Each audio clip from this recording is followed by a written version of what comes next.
Think back to when you were a child. You probably had some silly thing you were afraid of.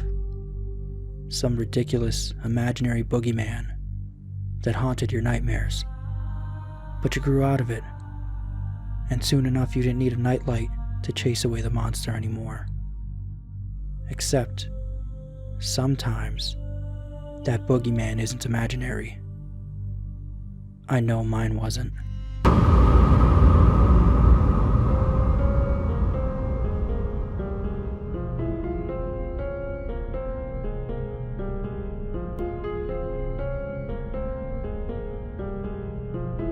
If you were dreaming right now, how would you know it?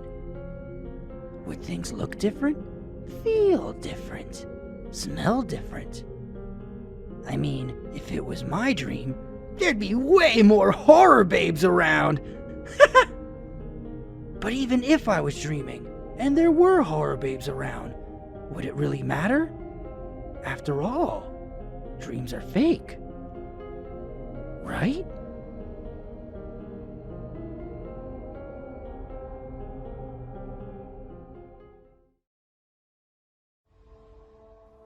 It all started when I was 4 or 5.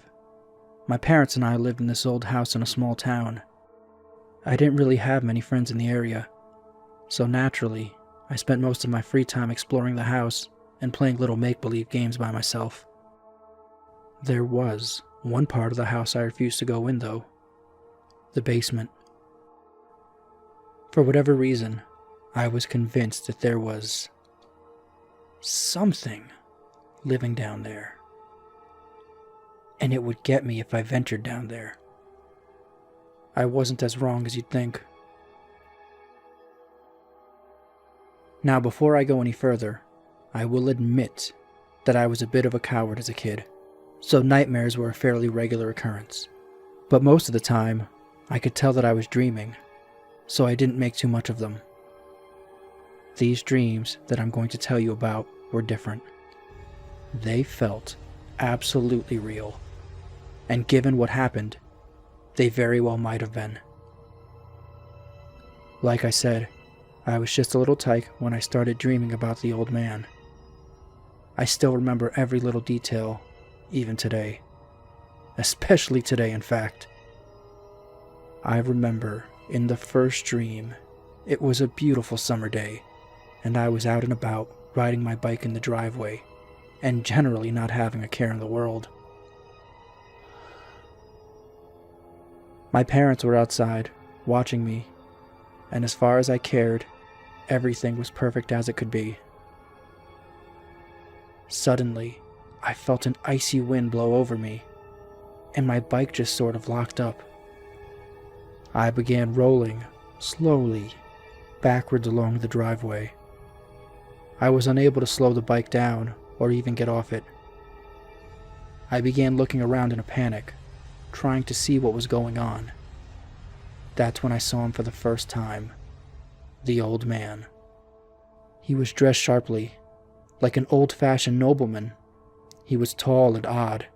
His skin was pale. He had these terrifying eyes, and a disturbing smile. Being so young, I was unable to articulate exactly what I saw when I looked into the cold, dead eyes of what we came to call the Dream Man. Even as a grown man, I still can't. What I saw was simply too alien, too inhuman. Some thing's poor attempt at feigning humanity. I didn't waste any time. As soon as I saw that horrible thing, I tried to run. But I still couldn't even manage to get off my bicycle. I turned to scream for my parents, only to find they weren't there anymore. Not that they could have done anything anyways. I slid backwards, right into the arms of the old man, his horrible eyes staring at me. I felt a freezing numbness as his long, bony fingers grasped my arm, his dirty claw-like nails digging into my flesh. I remember how the old man leaned in close, breaking away from his bizarre smile just long enough to whisper one word to me. Cellar. The next thing I knew, I was being shaken awake by my parents, as I had actually been screaming in my sleep. I told them about what happened, and they told me it was just a nightmare. I believed them. Every so often, I would have nightmares about the man, but since they were only dreams, my parents didn't think much of them. That is, until I started sleepwalking.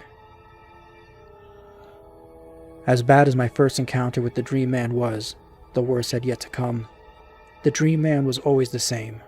It always started off with me in my room, playing, when I would suddenly get a sense of wrongness about my surroundings. An urgency I couldn't shake. I would go off to find my parents, but no matter where I looked, I couldn't find them. When I would go to the hallway where the door to the basement was, I would hear someone calling me. When I would turn around to see where the sound came from, the basement door would swing open, and there would be the old man beckoning me, calling me without moving his lips, locked onto me with his unblinking stare. I was powerless. I could do nothing but march towards him, screaming silently in my mind as my limbs jerkily dragged me along against my will. A prisoner to my own body. Usually at this point, I'd be woken up by my parents. Somehow, I would sleepwalk all the way to the cellar door. They almost always caught me before I started to go down the stairs, but not always. One time, the old man managed to get me down to the basement. That's the only nightmare about the Dream Man that I don't entirely remember. I just remember that I was in the basement with him, and he gripped my leg in his icy dead grip, that vile grin on his face. I woke up in excruciating pain. Apparently, while sleepwalking, I fell down the stairs into the basement, breaking my leg in the process. After I got out of the hospital, my parents took me to see a psychologist who thought the nightmares and sleepwalking were stress-induced, stating my parents' constant arguing was probably to blame.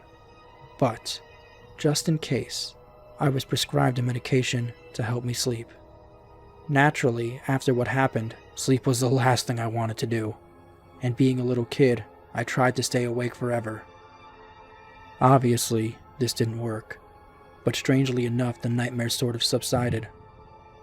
I mean, sure, the old man would regularly show up in my dream, terrifying me into consciousness, but he never forced me down to the basement again. So time passed, and a few years later, I was in 3rd grade, and had even managed to make a friend. Mike. Mike and I were more like brothers than anything else. We were two of a kind, inseparable. As similar as we were, we had one major difference. Mike was completely fearless, whereas I was absolutely terrified of 2 specific things: the Dream Man and the basement I'd come to associate with him. One day my parents gave in and allowed Mike to spend the weekend with us.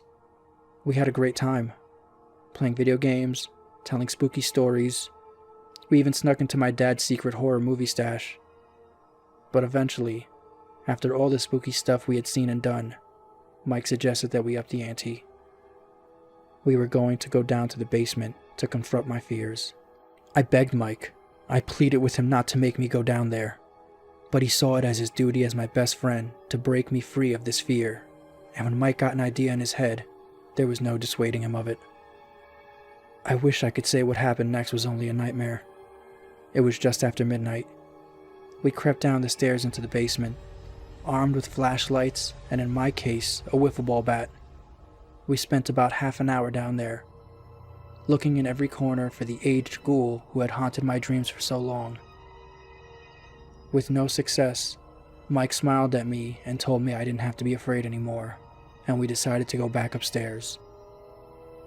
That's when everything went to hell.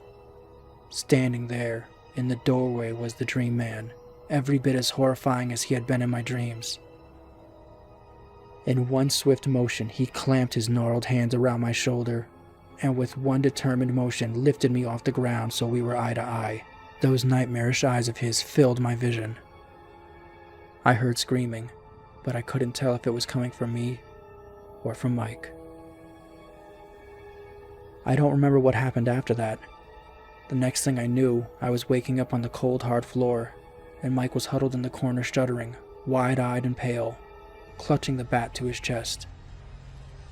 For some time afterwards, I continuously asked him what happened, but he always refused to tell me. As time passed, we grew distant, as friends often do, and as Mike became more and more withdrawn, I always blamed myself. Whatever happened to us in that basement had changed him, and it was all my fault. Eventually, I stopped dreaming about the old man, and I managed to put the whole thing behind me. I went to college, met a great girl. We've been married now for 10 years, and everything's pretty great. Like I said, I managed to move on, and nearly managed to forget about the dream man. Until this morning, that is.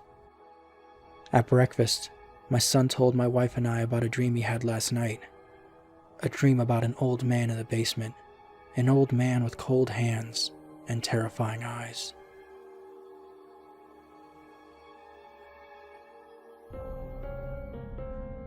And they all lived happily ever after.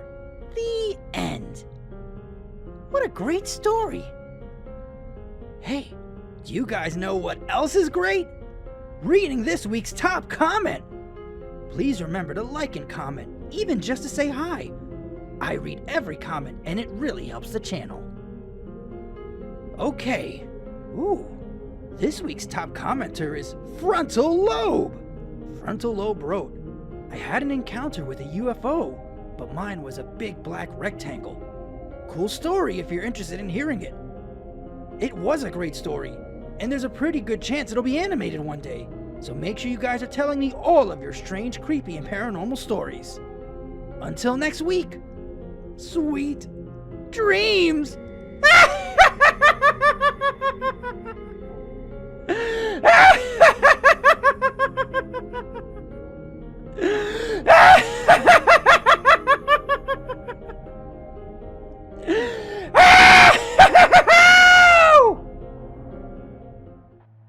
When I was 12, video games were my favorite.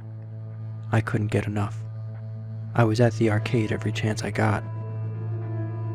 Then, one night, everything changed.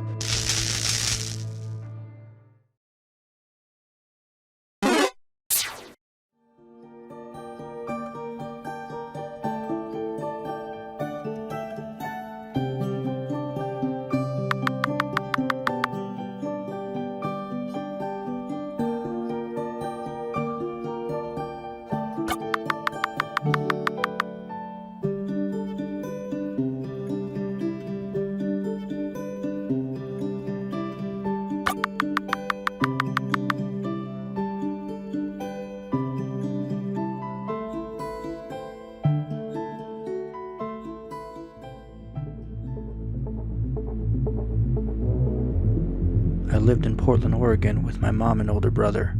We lived a few blocks from the arcade, so I would go with my friend Lenny, and sometimes my brother Jason would join us.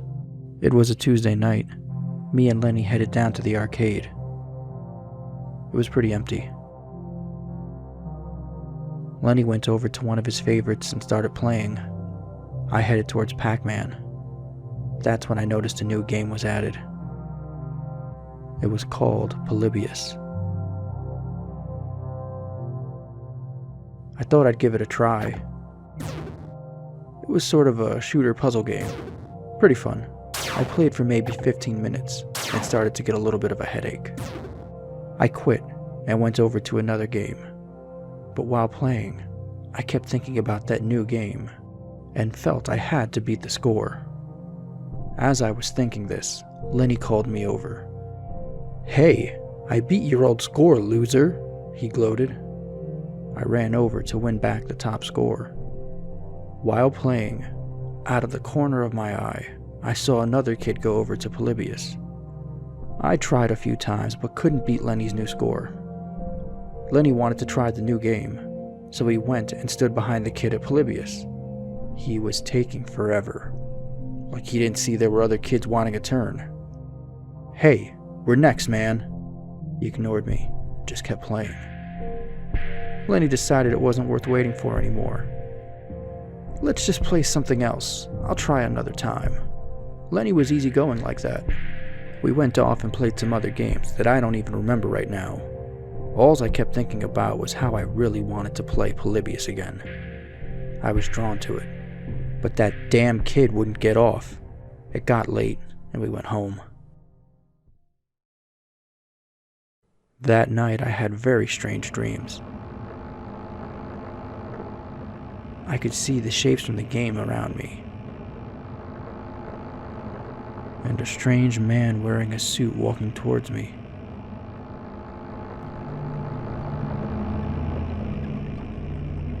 A couple of days went by, and I wanted to go to the arcade. I called Lenny, but he couldn't go, so I went by myself. I got there, and there was a line at Polybius. Oh, come on. I got in line, and after what felt like forever, it was finally my turn. I put my coin in and began to play.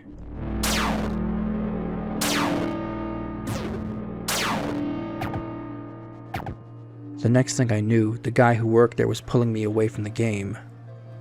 He was carrying on about how he's told us we gotta take turns or something. Honestly, I didn't really listen. I felt weird, really tired, and foggy.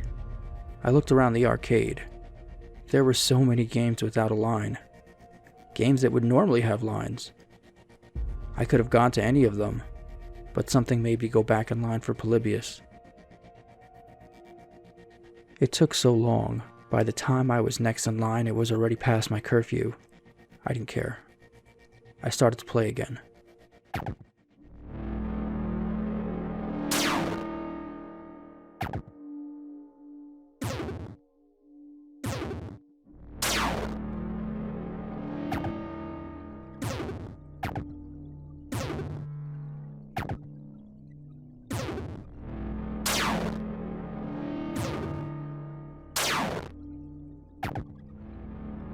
It felt like I had only started to play when I heard my brother calling me. "Danny, let's go. It's almost 9. Mom's pissed." He grabbed my arm and practically dragged me off the game. On the way home, I was trying to remember my score, but I couldn't. I couldn't remember anything, and my head was pounding. When we got home, my mom started yelling about being home by 7. But she looked weird. I just nodded my head and went to my room. As I laid down, I heard the music from the game. Images flashed in and out. I felt heavy and tired. The next day I went to school. I felt exhausted, like I didn't sleep one bit. Lenny was talking to me, but I couldn't understand him. It was like I couldn't focus. I just kept thinking about that game. I told him we should go right after school. He said he couldn't go before doing his homework. Lenny was smart like that. Still, for all of his smarts, a good game is hard to resist. "Come on, just one game," Lenny agreed. When we got there, these 2 men were working on the game. They didn't look like normal repairmen. They had suits on. They had the machine plugged into another small black box, and after a few minutes, they left. They really gave me the creeps. The one guy looked at me as he walked by. His face was abnormally pale, and his eyes were dark and empty. But none of that mattered to me. I just wanted to get back to the game. I began to play as Lenny watched, and soon a line formed behind me. The next thing I remember doing is waking up in the city by an old building. I was confused and began walking home. It was getting dark. My head was pounding. Where was Lenny? How did I get here? The sounds of the city were wrong too, and I kept seeing these flashes of color. I saw one of the men in black at a street corner, watching me. What was going on? I began to run, hearing my heart pound in my head. I made it to my neighborhood and could even see my house when one of the men appeared in front of me. I don't know if it was fear, exhaustion, or if I was hit by something, but I passed out. I woke up in my bed. My mom must have found me passed out in the yard. That game. It's gotta be something with that game. I laid there, trying to rationalize what happened when my mom came in. She was pissed. She accused me of doing drugs, I told her I wasn't, that I just kept getting these bad headaches. My mom calmed down. She believed me, but I was still grounded for not being home by 7. I wasn't allowed to go to the arcade for the weekend. Over the weekend, the headaches and hallucinations subsided, but I still thought about the game, even though I knew, for whatever reason, it was the cause. That Monday I saw Lenny at school, and he started talking to me about Polybius. I told him not to play that game, but it was already too late. He said he already had. He played it for hours yesterday, and planned on going after school. I warned him it made me sick somehow. There's something wrong with it. He laughed at me and said, it's just a game, and that I probably caught a bug. No matter what I said, he wouldn't listen. I just finished being grounded. My mom would expect me to go straight home after school. I didn't. I went with Lenny to the arcade.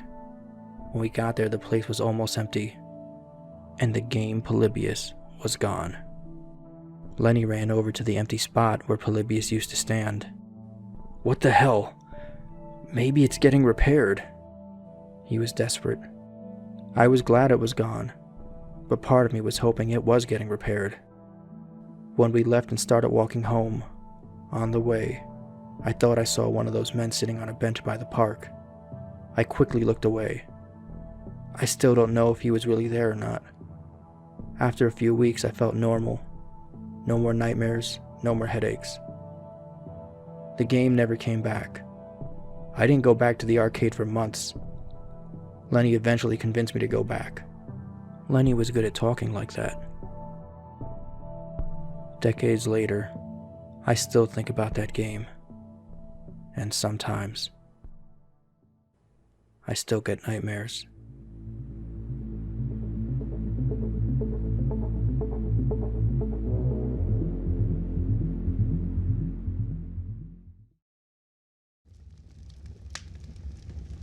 You might not know it, but I've learned a lot by playing video games.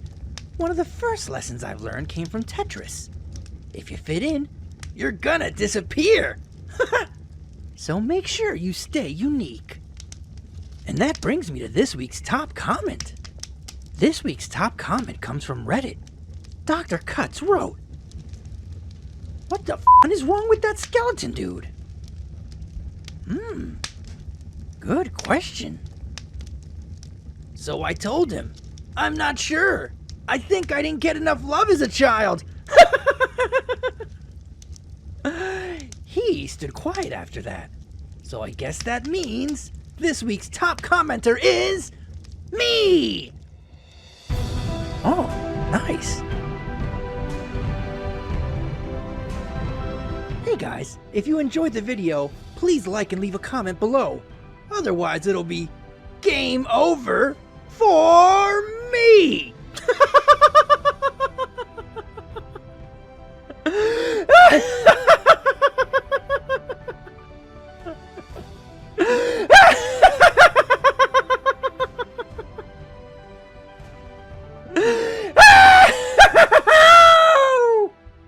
Calls for missing persons are all too common in college towns. Most of the time, it's some kid partying late. His mom gets nervous and calls the cops 15 minutes after curfew. More often than not, the kid will just stroll in, clearly impaired, while mom is talking to the cops. Other times it's these Romeo and Juliet cases. The kids think they're in love and they want to get married. But this was different. No one would call Michael a partygoer. He did have a girlfriend, but she was just as upset as everyone else. The last record of anyone talking to him was a text message he sent to his girlfriend about an old house and some prize money. She texted him back to see where he was, but he stopped replying.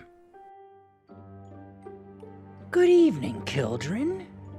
I've lost all kinds of things. Socks, remotes, jobs. But having a person go missing is far worse. In tonight's frightening feature, we're going back in time 1 month to find out what happened to Michael. I'm sure there'll be a logical explanation. After all, people don't just disappear. Do they?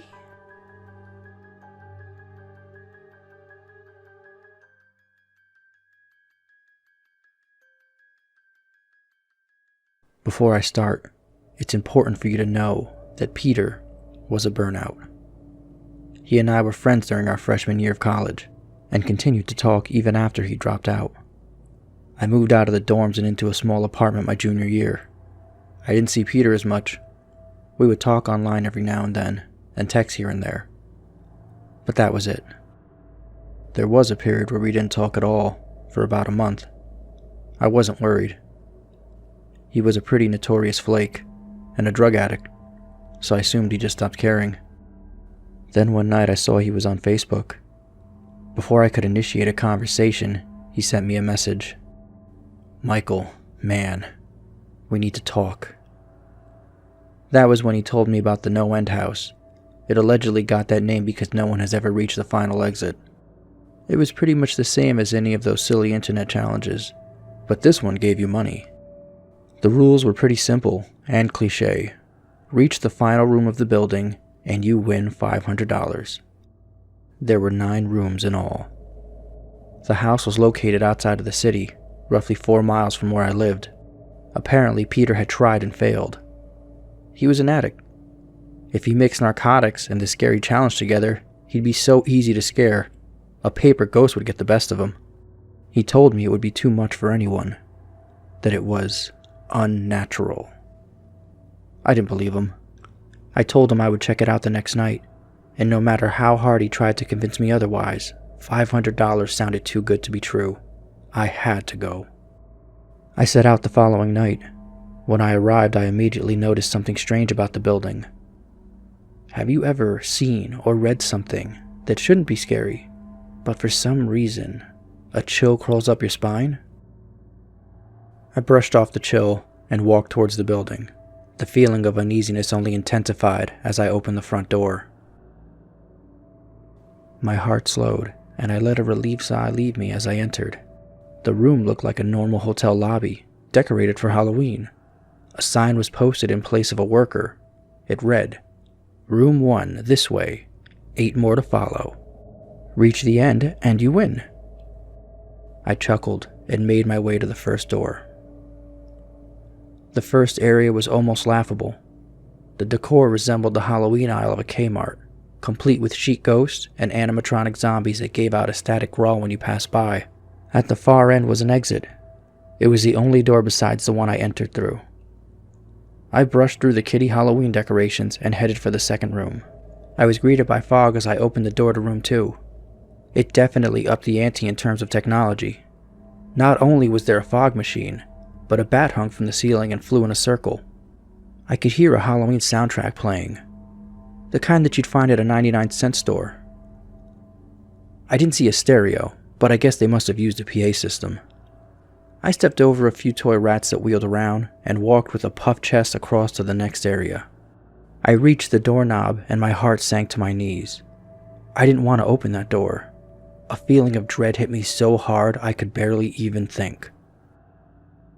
Logic overtook me after a few terrified moments, and I shook it off and entered the next room.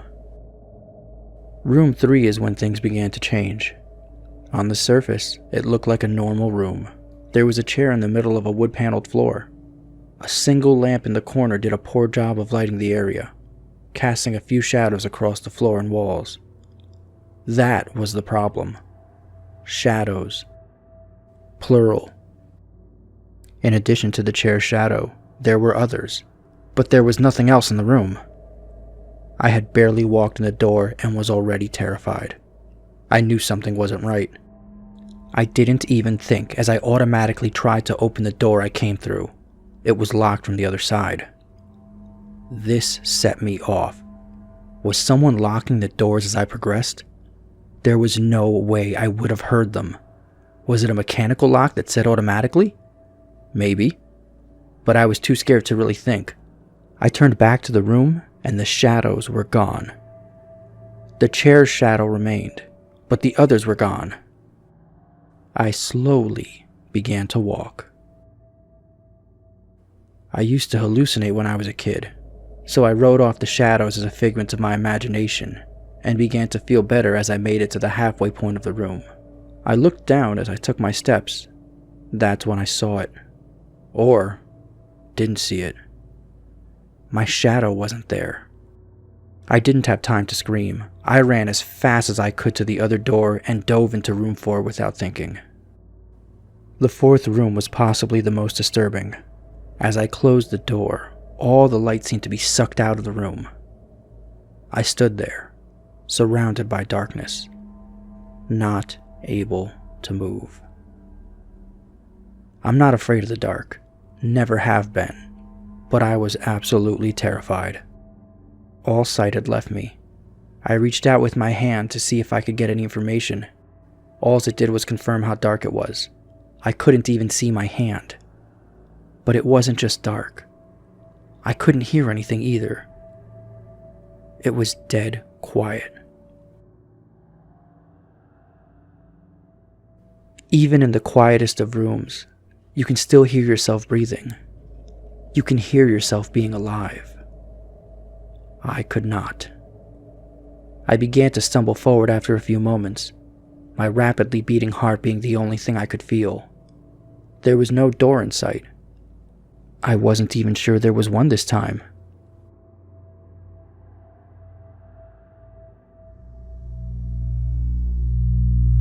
The silence was then broken by a low hum. I felt something behind me and quickly spun around, but could barely even see my nose. Still, I knew it was there. Regardless of how dark it was, I knew something was there. The hum grew louder and closer. It seemed to surround me. But I knew whatever was causing the noise was in front of me, inching closer. I took a step back. I had never felt that kind of fear. I can't even really describe it. I wasn't even scared I was going to die. I was scared of what the alternative was. I was afraid of what this thing had in store for me. Then the lights flashed for a second, and I saw it. Nothing. I saw nothing, and I know I saw nothing there. All at once, the room was again plunged into darkness, and the hum became a wild screech.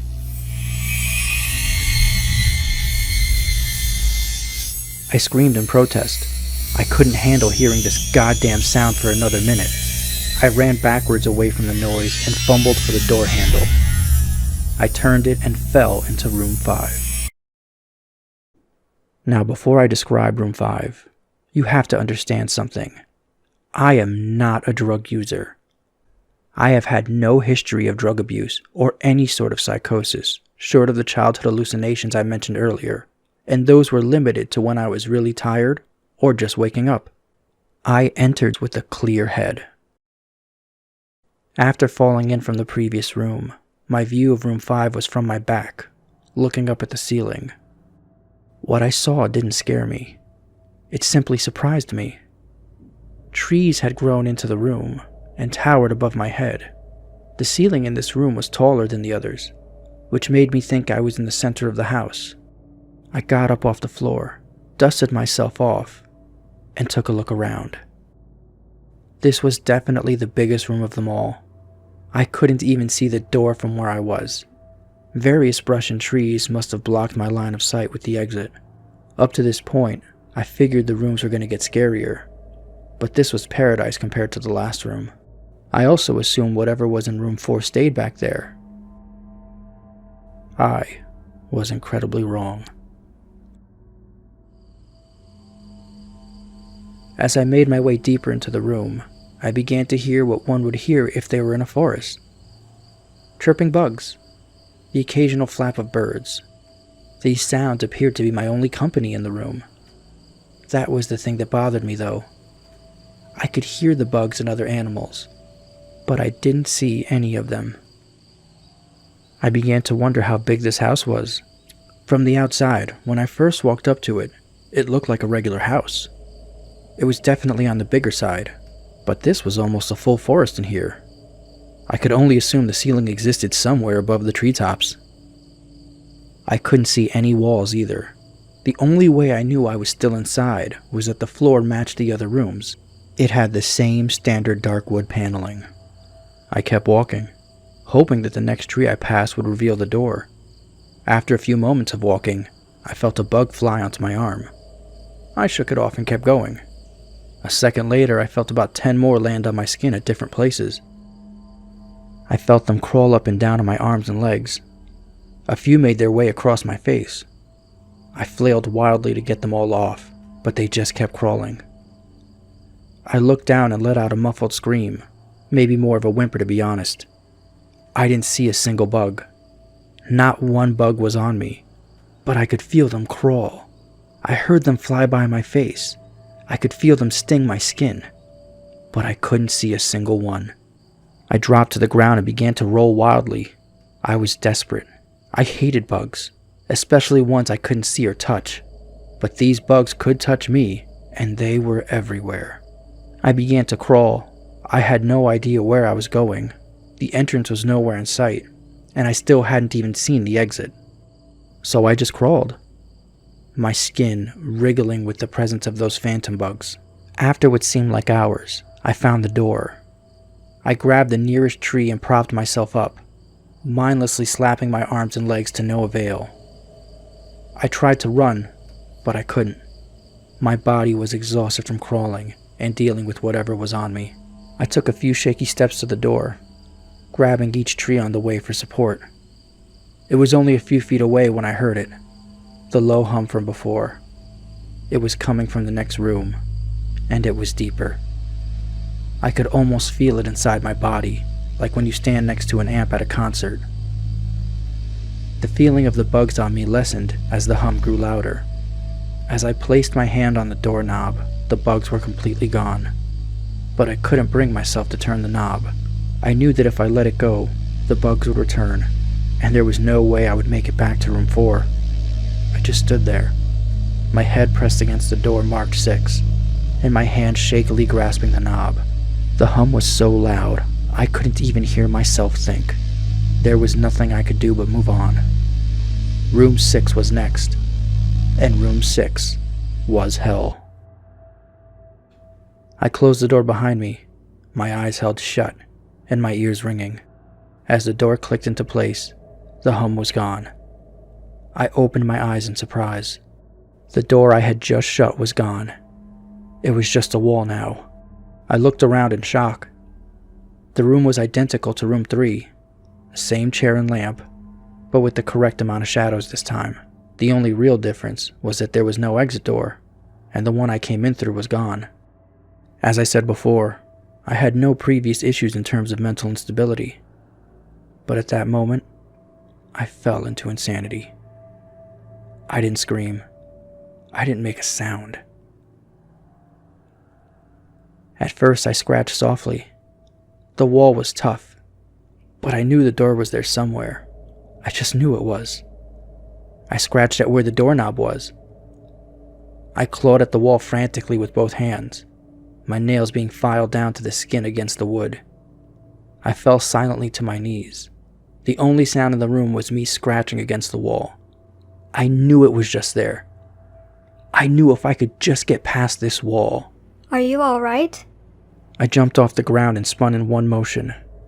I leaned against the wall behind me and saw what it was that spoke to me. I regret ever turning around.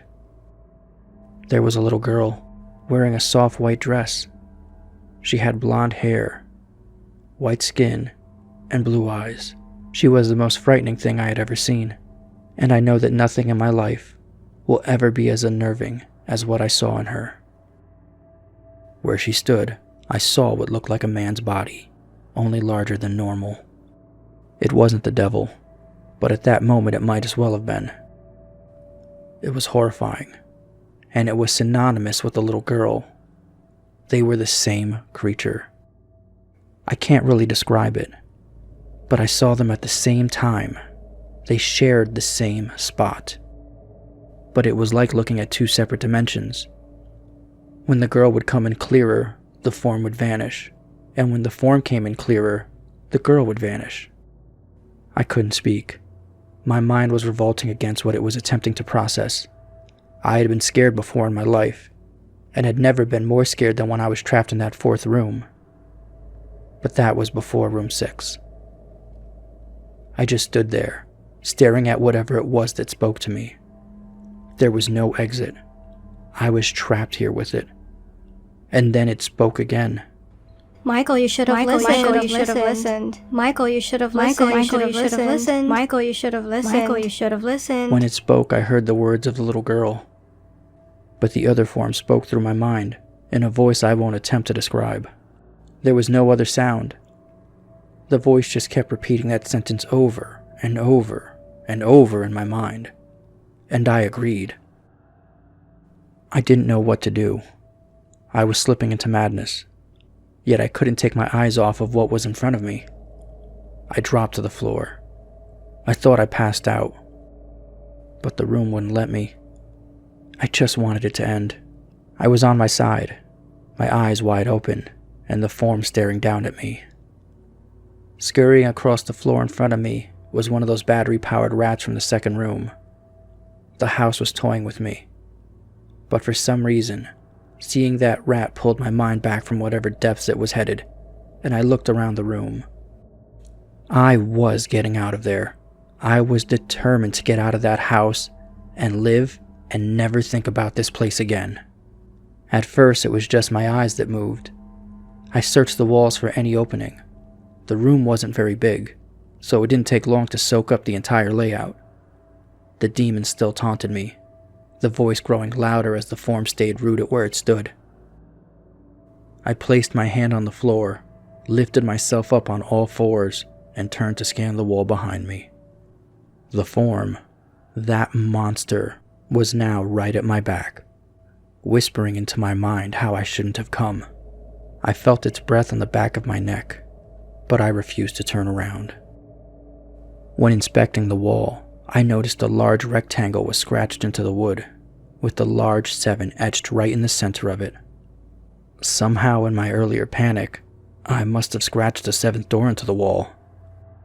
I knew what it was. Room 7 was just beyond that wall where room 5 previously existed. Room 7 was close. I knew the demon was right behind me, but for some reason it couldn't touch me.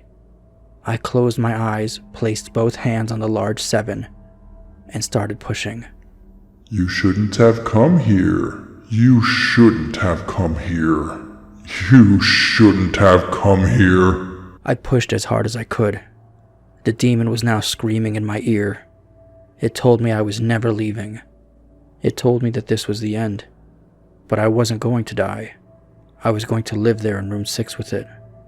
Forever. I was not. I pushed and screamed at the top of my lungs. I knew eventually I would push through that wall. I clenched my eyes shut and screamed, and the demon vanished. I was left in silence. I turned around slowly and was greeted by the room as it was when I entered. Just a chair and a lamp. I couldn't believe it. But I didn't have time to figure out what happened. I just turned back to the wall and jumped back slightly. What I saw was a door. It wasn't the one I scratched in it, but a regular door with the large 7 on it. My whole body was shaking. It took me a while to turn the knob. I just stood there for a while, staring at the door. I couldn't stay in room 6. I couldn't. But if this was only room 6, I couldn't imagine what 7 had in store. I must have stood there for an hour, just staring at the 7. Finally, with a deep breath, I twisted the knob and opened the door to room 7. I stumbled through the door, mentally exhausted and physically weak. The door behind me closed, and I realized where I was. I was outside. Not outside like room 5, but actually outside. My eyes stung. I wanted to cry. I fell to my knees and tried, but I couldn't. I was finally out of that hell. I didn't even care about the prize that was promised. I turned and saw that the door I just went through was the entrance. I walked to my car and drove home, thinking of how nice a shower sounded. As I pulled up to my place, I felt uneasy. The joy of leaving No End House had faded, and dread was slowly building in my stomach. I shook it off as residual from the house and made my way to the door.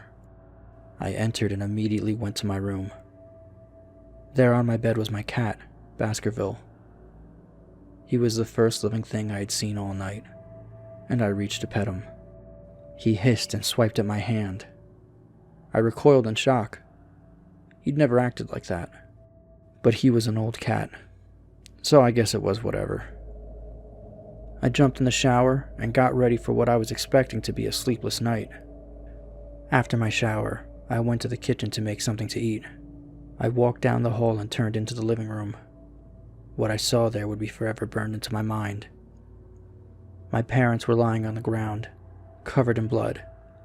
They were mutilated to near unidentifiable states. Their limbs were removed and placed next to their bodies, and their heads were placed on their chest, facing me. The most unsettling part was their expressions. They were smiling, as though they were happy to see me. All at once I started sobbing there. I didn't know what happened. They didn't even live with me. I was a mess. Then I saw it. A door that was never there before. A door with a large 8 scrawled on it in blood. I was still in the house. I was standing in my living room, but I was standing in room 7. The faces of my parents smiled wider as I realized this. They weren't my parents. They couldn't be. But they looked exactly like them. The door marked 8 was across the room, behind the mutilated bodies in front of me. I knew I had to move on, but at that moment I gave up. The smiling faces tore into my mind. They grounded me where I stood. I nearly collapsed.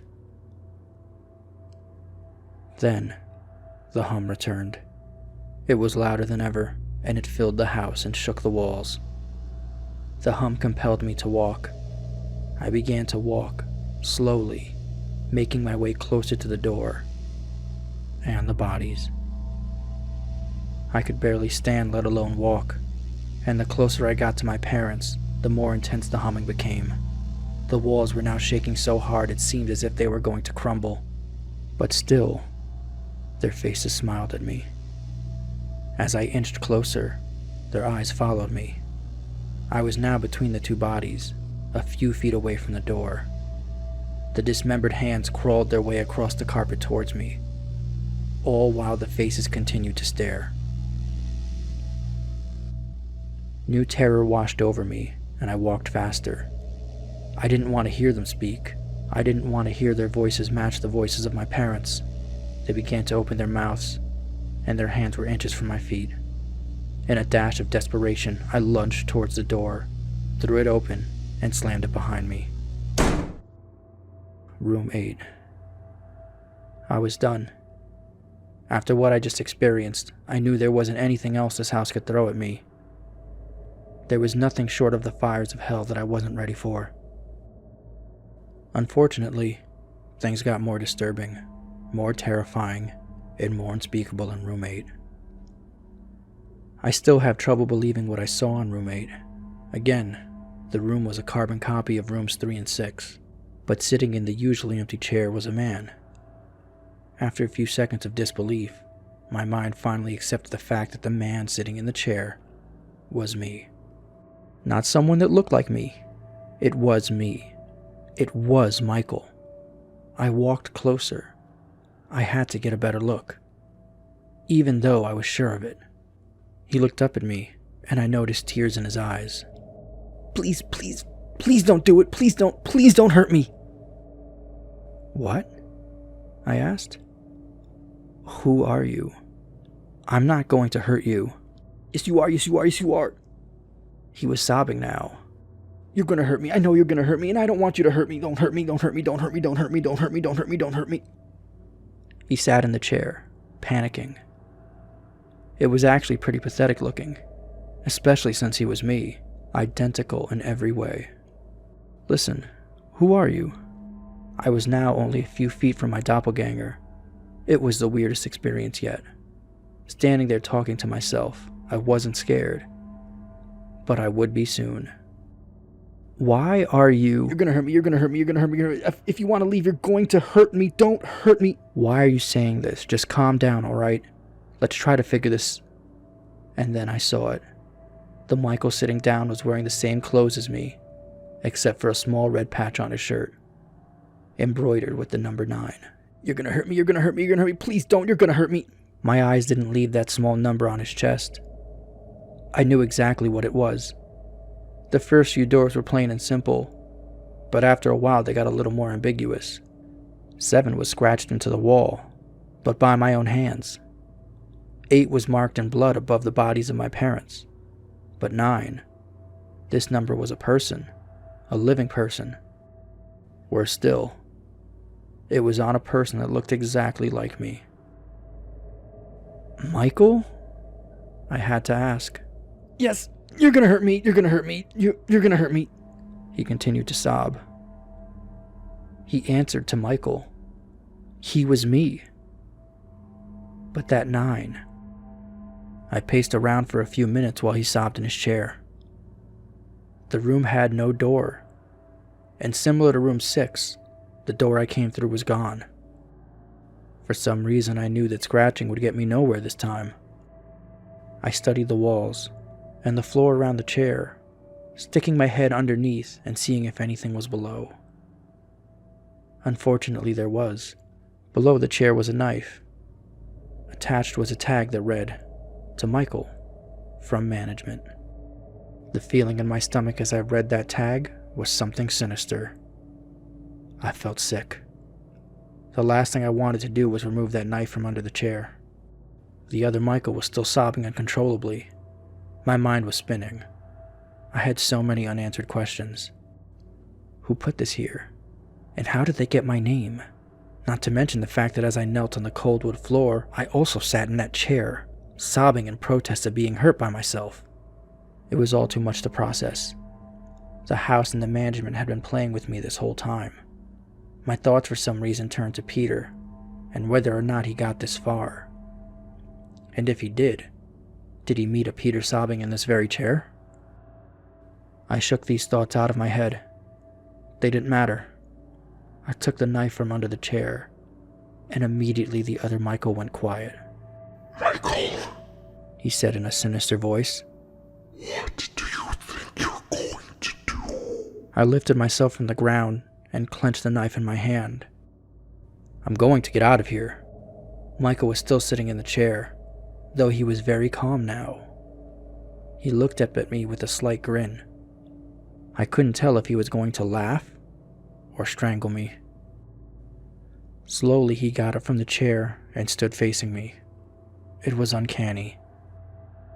His height, weight, posture, it all matched me.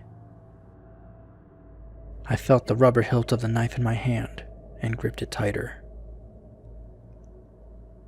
I don't know what I was planning to do with it, but I had a feeling I was going to need it. Now, I'm going to hurt you. I'm going to hurt you, and I'm going to keep you here. I didn't respond. I just lunged and tackled him to the ground. I had mounted him and looked down, knife poised and ready. He looked up at me, terrified. It was like I was looking in a mirror. Then the hum returned, low and distant, though I still felt it deep in my body. Michael looked up at me as I looked down at myself. The hum was getting louder, and I felt something inside me snap. With one motion, I slammed the knife into the patch on his chest and ripped down. Blackness fell on the room, and I was falling. The darkness around me was like nothing I had ever experienced. Room 4 was dark, but it didn't come close to what was completely engulfing me. I wasn't even sure if I was falling after a while. I felt weightless, covered in dark. Then a deep sadness came over me. I felt lost, depressed. The sight of my parents entered my mind. I knew it wasn't real, but I had seen it, and the mind has trouble differentiating between what is real and what is not. The sadness only deepened. I was in room 9 for what felt like days. The final room. And that's exactly what it was. The end. No end house had an end, and I had reached it. At that moment, I gave up. I knew I would be in that in-between state forever, accompanied by nothing but darkness. Not even the hum was there to keep me sane. I couldn't see, hear. There were no smells. It was like my senses were stolen from me. I felt disembodied and completely lost. I knew where I was. This was hell. Room 9 was hell. Then it happened. A light. One of those stereotypical lights at the end of the tunnel. I felt the ground come up from below me, and I was standing. After a moment or two of gathering my thoughts and senses, I slowly walked towards the light. As I approached the light, it took form. It was a vertical slit down the side of an unmarked door. I slowly walked through the door and found myself back where I started, the lobby of No End House. It was exactly how I left it, still empty, still decorated with childish Halloween decorations. I was still wary of where I was. After a few moments of normalcy, I looked around the place, trying to find anything different. On the desk was a plain white envelope with my name handwritten on it. Immensely curious, yet still cautious, I mustered up the courage to open the envelope. Inside was a letter, again handwritten. To Michael, congratulations.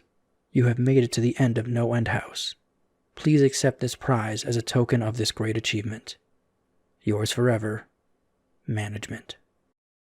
With the letter were 5 $100 bills. I started laughing. I laughed for what seemed like hours.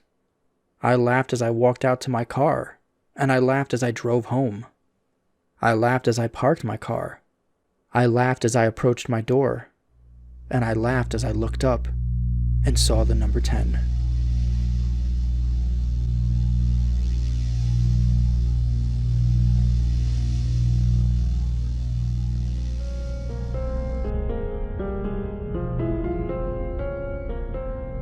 And the moral of the story is, it can get worse. You don't need that $500 that bad, and don't listen to guys named Peter. Before we get to this week's top comment, I want to let you all know that every comment is a great comment to me. I depend on all of your likes, comments, and shares. So thanks. This week's top comment goes to Braun Bros and Briar. Ahem. I found a cool documentary about this game, Polybius, on YouTube. Allegedly, the maker of this game was... Aw, come on!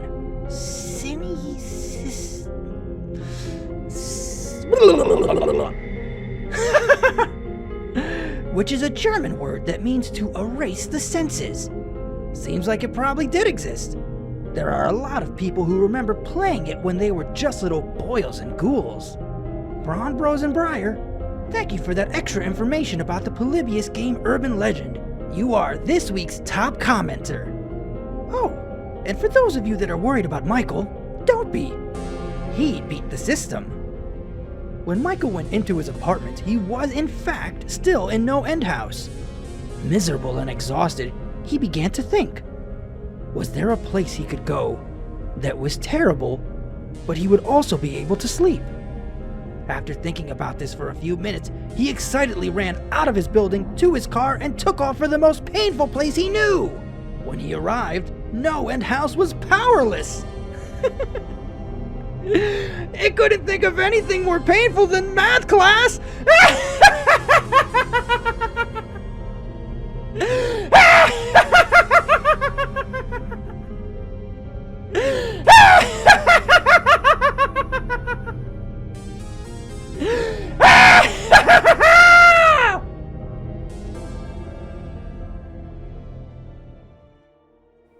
Adam Boyer was last seen a week ago. When the police arrived, they found his apartment was left in a state of disarray. There were papers left out that had their writing scribbled over and scratched out. There were books on the floor that looked like they fell off the shelf. But the strangest thing about Adam's disappearance was his doors and windows. The windows and doors were all locked and barricaded from the inside. Being at home is one of the safest... What the...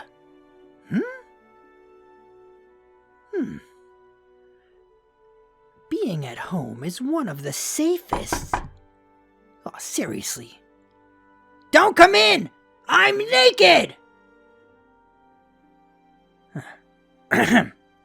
Being at home is one of the safest... Son of a...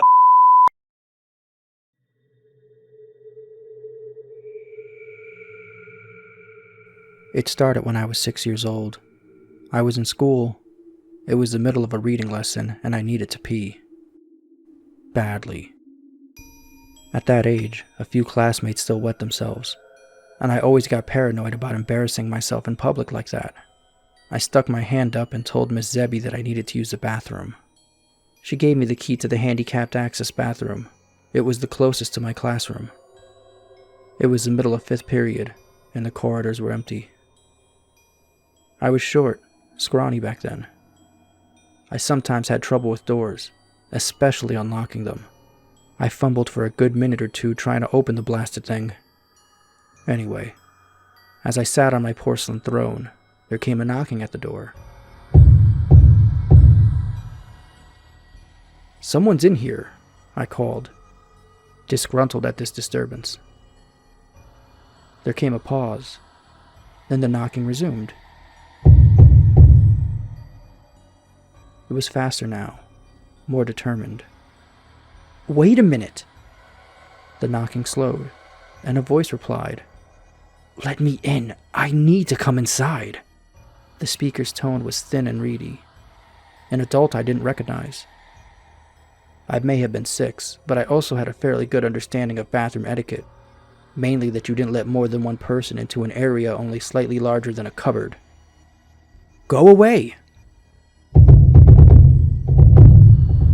The knocking intensified again, until it was a frantic drumbeat, just a few feet from me and out of sight. I heard the voice shouting something, growing more and more desperate. "Let me in! Just open the door, please!" I was terrified by that point. The hammering and yelling was so loud, and yet nobody came to investigate it. Eventually, my teacher came to find me, angry because I'd been gone for so long. When I refused to open the door to let her in, she got the spare key from the main office, and then took me to the principal to have my parents called. I was suspended for the rest of the week. I never told anyone what happened. I was just glad it was over. At least, I thought it was over. My next encounter with this phenomenon happened a month later. We were having a family barbecue for my 7th birthday. It was a beautiful sunny day. My dad had everything ready to go, but the coal refused to light. He asked me to go and get some fire starters from the shed at the side of the house. It was pretty cramped inside. I wouldn't fit all the way in, so I just opened the door, stood on tiptoes, and reached the shelf holding the fire starters. Then I shut the door behind me. As I turned away, a frantic knocking hit the other side of the door. "Open up! I need to come through!" This voice was not the one that I'd heard the month before. It was deeper, more brooding and angry. I said nothing and hurried away. I had no idea what was happening, but it frightened me. As I walked away, there came a final thump, like a fist being slammed against the wood. "You little bastard! I'll rip out your goddamn teeth! Open this door!" I ran back to my party and spent the rest of the day glancing over my shoulder. As you might have guessed by now, there were a lot of these voices. I counted at least 30. Every month or so I used to get them, pleading to be let through the doors. Almost always it would be immediately after I shut a door behind me, as though these strange entities had been following me. I never told anyone, but to be honest, I kinda just got used to it. It always made me jump, and some of the voices would make me feel uneasy. But I knew that I was safe, so long as I did not open the door. I even got used to some of the voices, to the extent that I even named them. There was one which always used to appear at my front door at home. We have a frosted glass, and I could see a silhouette of an average-sized man wearing a cap of some kind. He never spoke, but occasionally would push envelopes containing blank pieces of paper under the door. I called him the postman. He was one of the more unsettling ones. If I tried to speak to him, he would look up sharply, then begin knocking. I generally left the postman alone. 20 years later, and I've retained as much normality as possible. I have plenty of friends, and even have an on-again, off-again girlfriend. Not bad for a guy who wakes up in the middle of the night hearing voices on the other side of doors. Yeah, my buddies think I'm strange and kooky, but they put up with it. They're all great. I will miss them. You see, things have started to get strange. Well, stranger than usual, I suppose. Stranger than I'm used to. 3 weeks ago, I woke up sweating and crying, though I don't know why. My dream had been, from what I can remember, fairly normal, when a huge shadow had abruptly fallen over everything. Literally, the second I opened my eyes, there came a knocking at my bedroom door. Not just a normal knocking, though. This was truly frantic. "Who goes there?" I yelled. Please help us," it replied. I was surprised. It was the sadistic, angry voice that I remember from my father's shed on my 7th birthday. But it seemed genuine, sincere. There was a pained tone to it, as though the speaker were wounded. I actually found myself pulling back the sheets to get up, but I hesitated. I had never before been tempted to open the door. I suppose, as a child, I had so rigorously drummed into my head the idea of whatever lay beyond was evil, that it was just common sense. To be quite honest, I came very close to letting that thing into my room that night. Things got worse. Just 2 days later, I was in my local corner shop. I just paid for a bottle of milk and a newspaper when a great force slammed against the shop door. Simultaneously, a voice began screaming, a long, keening squeal of pain. I whipped around to face the door, but there were so many flyers plastered over the glass that I could only just make out the shape of a woman on the other side, slapping her palms against the window. The shopkeeper stared at me like I was crazy. In the end, I asked if he had a bathroom I could use, murmured some half-thought excuse, and hid there for 10 minutes until the screaming stopped. There were 4 more incidents between then and now, a mixture of screams and tearful begging. The postman stopped by yesterday too. He knocked politely before sliding his usual papers under the door. A total of 10 plain brown envelopes. The postman waited for a few minutes, knocking occasionally, and then left me alone. Each letter contained a sheet of paper, but somebody had taken a black pen to the pages, scribbling and shading them with such vigor that there were large tears around the center, and the edges were frayed. I shoved them back into their envelopes and tried to put it from my mind. Later on, my front door started shaking violently. It wasn't a scream, or a howl, or a roar that I heard. It was just crying. Dozens and dozens of voices, quietly crying. Another blow struck my door. Plaster flaked from the walls, and books fell from the shelf. Still no pleas or bargaining, just crying. I jumped from my chair. I could hear the wood of the door starting to give under the pressure. My phone began to ring, and I could hear the sharp tapping of the glass of my window behind the curtains. I tried answering the phone, but it was more voices crying. But not just crying, more like bawling in terror. I hung up, but it kept ringing, so I took the battery out. I shoved most of my furniture against the door and window. It has been 3 hours since this latest attempt at entry began. The battering and crying haven't let up. I'm fairly sure that my door won't hold much longer. As for my mediocre barricade, it would be easily pushed aside by anything that could take down a door. What do they want? Do they even want to hurt me? They seemed fearless, even malicious before. What could have driven them to this? Maybe I should open the door. Maybe I should let them in.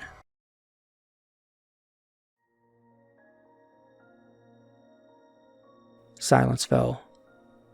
I realized that even the crying stopped. For a whole minute I sat there. Then I got up and hurried to my door, eager to escape this claustrophobic nightmare. Perhaps I'd go outside, where I could be far away from any doors and that damned knocking. I pulled away my barricade and turned the handle. Locked? I peered through the peephole. It was black, like it was being covered. I got on my knees to see if I could see anything from the keyhole. Beyond my front door was not the corridor that I remembered, but another room. Some kind of library, or classroom, I think. It seemed unoccupied, but for one kid, sitting and reading with his back to me. I banged the door. Hey! Hey, kid! Let me out, will ya? He glanced over his shoulder. Yeah, over here. Hey, could you open the door, please? I can't. I'm in detention. I'm not supposed to talk to anyone. Go away.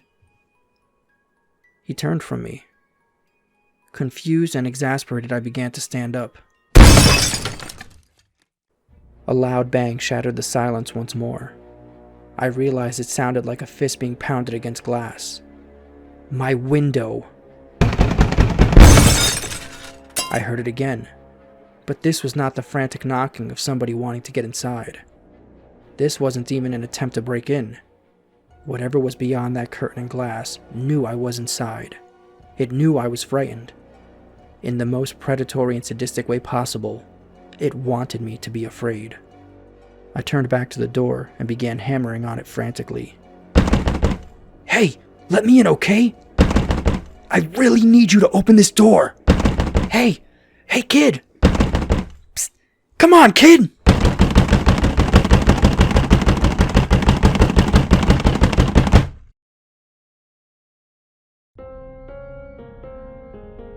Oh boy, Adam is having a bad day.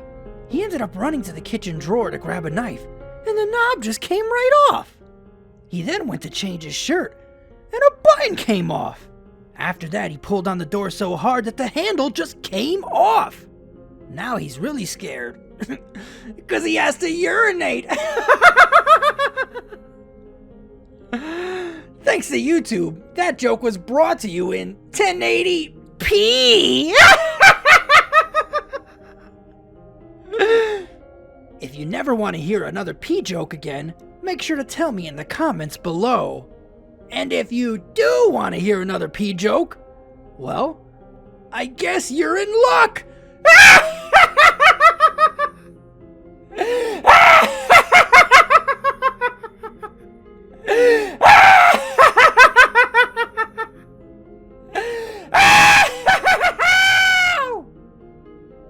We all know a Romeo. It seems no matter what he's doing, he manages to fall in love.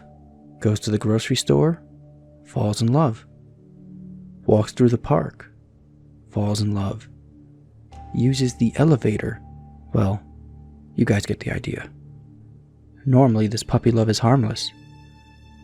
But sometimes, it can cost you everything. Good evening, children. Tonight we're gonna talk about one of the darkest, loneliest, scariest, most disgusting things in existence. No, not death. I'm talking about being a teenager. So settle down and get ready to remember a most terrifying time.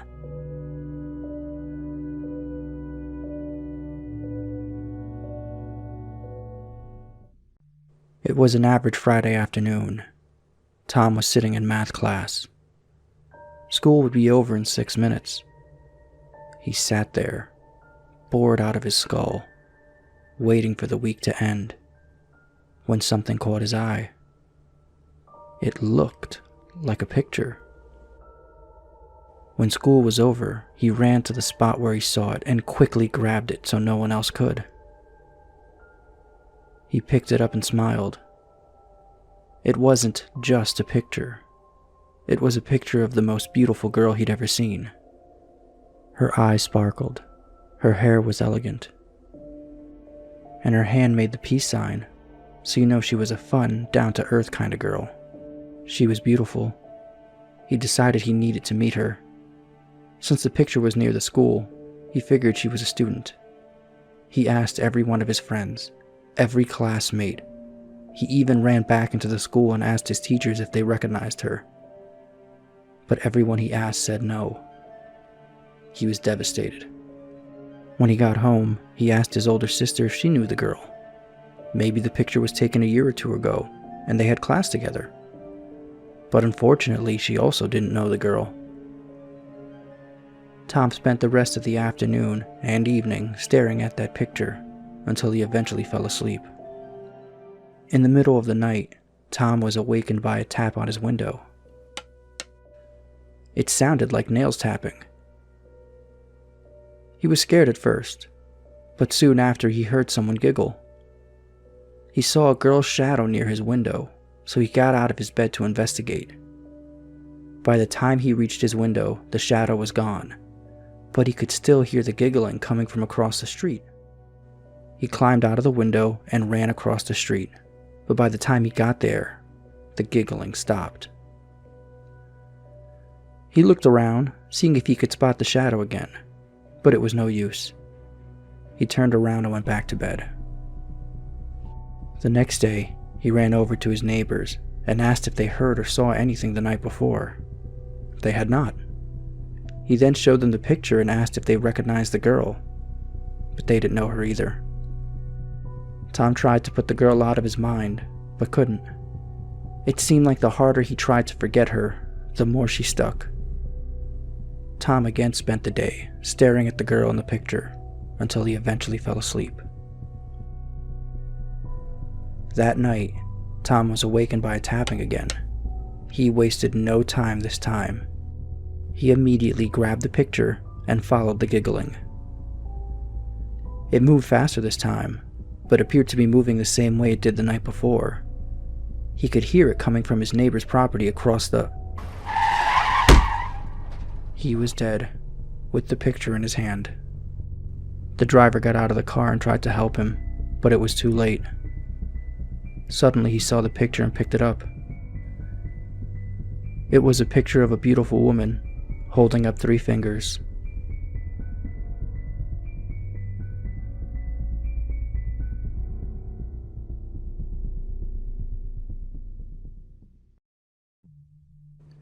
Skype, the free, instant messaging, voice and webcam app that Windows 10 forces down your throat whether you want it or not. My friends and I have been using it to stay in touch since we all moved away for college. It was nice being able to see them on the laptop screen. Video chatting on a cell phone is fine when you're on the move, but Skype is nicer. It feels more like you're sitting around and hanging out. I found myself talking with Annie a lot. We both just moved into our dorms a few days ago. We were both single, and first semester wouldn't start for another week, so we found ourselves chatting pretty much every day. What we Skyped about wasn't hugely interesting or important. She bought new headphones. I watched The Princess Bride for the first time. It was just nice to have some familiar company. Anyway, I was out clubbing last night and was pretty groggy and hungover, but I was awoken by the sound of a Skype call.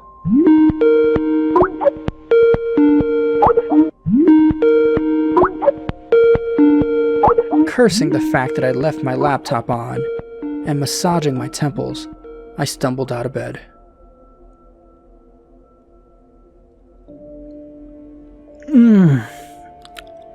Hello? My eyes struggled to focus on the painfully bright screen. Annie was, of course, dressed, made up, and grinning. My pounding headache aside, it was nice to see Annie first thing in the morning. She gave a cheery wave, To which I responded with a half smile. Well, aren't you the life of the party this morning? You should have seen me last night.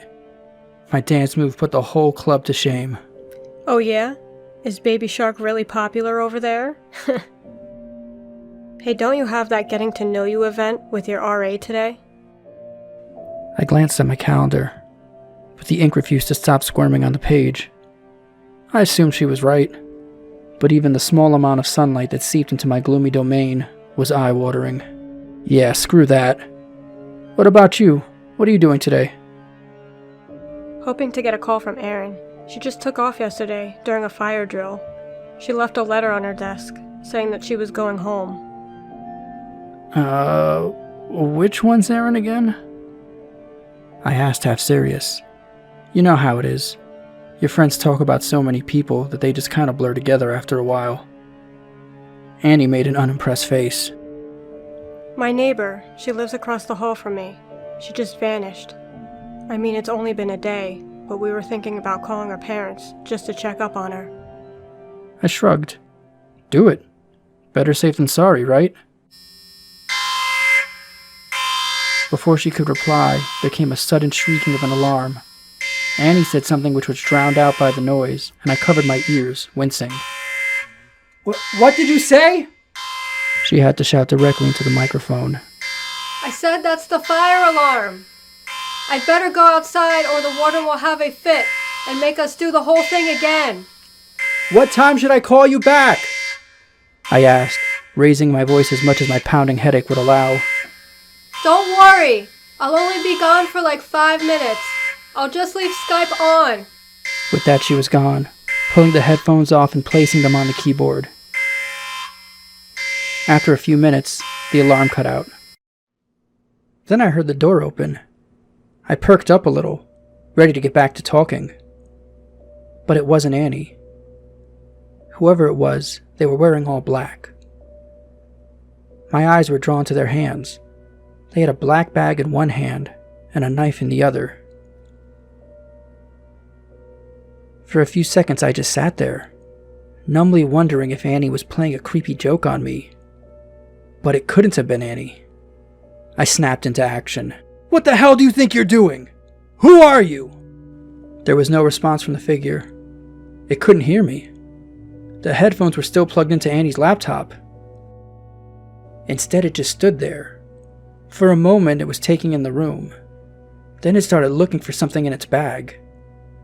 It pulled something white out and approached the desk. I fumbled for my phone. I had to warn Annie.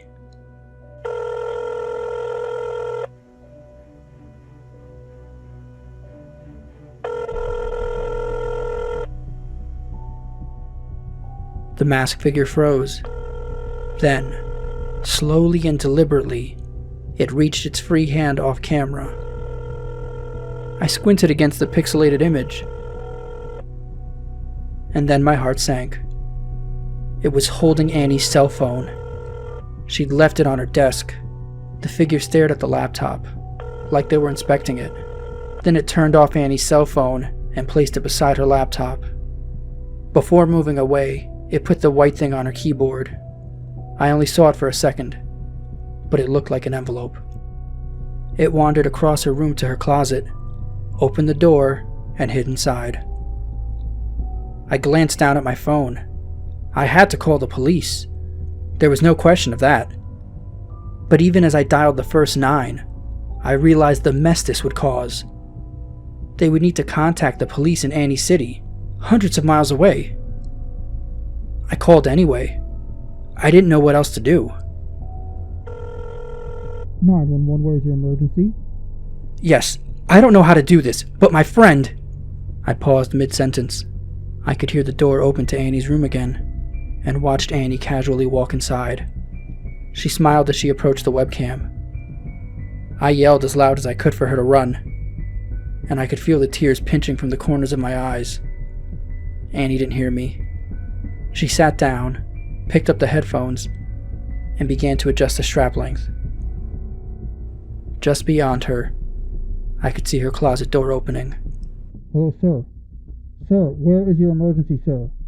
Are you still there, sir? Sir! up?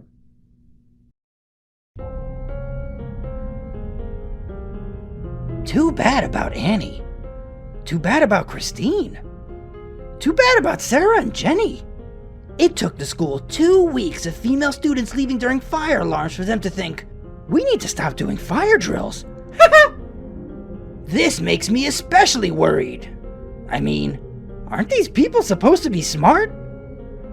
Speaking of smart, it's time for this week's top commenter. This week's top comment comes from Elkie! And it says, very spooky. I would have moved out right away. Your laughter always gives me the chills.